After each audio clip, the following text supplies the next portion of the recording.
অনেকে যখন টাক ঢাকতে কাঁড়ি কাঁড়ি টাকা ঢালছেন, তখন সেই টাক মাথায় টাকার খনি আবিষ্কার করেছেন এক ব্যক্তি।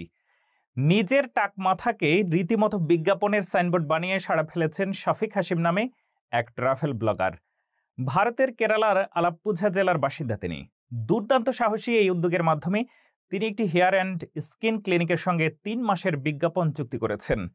এতে তিনি আয় করেছেন ৫০,০০০ রুপি। এই চুক্তির আওতায় শফিক তার মাথায় অস্থায়ীভাবে ক্লিনিকটির লোগো ট্যাটু করিয়েছেন।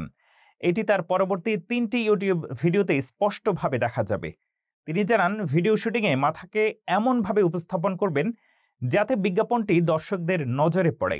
এই ট্যাটু সহজেই রাসায়নিক উপায়ে মুছে ফেলা যায়।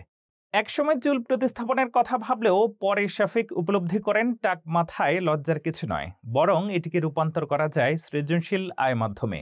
এরপরই মাথায় বিজ্ঞাপন প্রদর্শনের ভাবনা আসে এবং সেই ভাবনা সামাজিক মাধ্যমে শেয়ার করলে তা মুহূর্তেই ভাইরাল হয়।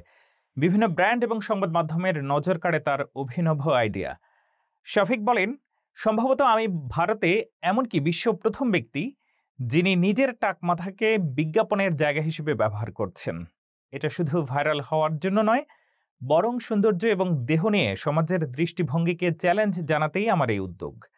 ইনস্টাগ্রামে নিজের অভিজ্ঞতা শেয়ার করে শফিক জানান, কলেজ জীবনে টাক নিয়ে তাকে অনেক ঠাট্টা সহ্য করতে হয়েছে, কিন্তু এখন সেই টাক মাথায় হয়ে উঠেছে তার আত্মবিশ্বাসের উৎস এবং একটি ব্র্যান্ডিং প্ল্যাটফর্ম। শেষ পর্যন্ত তিনি একটি সারা ভারতে ছড়িয়ে থাকা স্কিন ক্লিনিকের সঙ্গে চুক্তিবদ্ধ হয়েছেন। ভবিষ্যতে আরও ব্র্যান্ড এই ধারণায় আগ্রহী হবে বলেই তার আশা।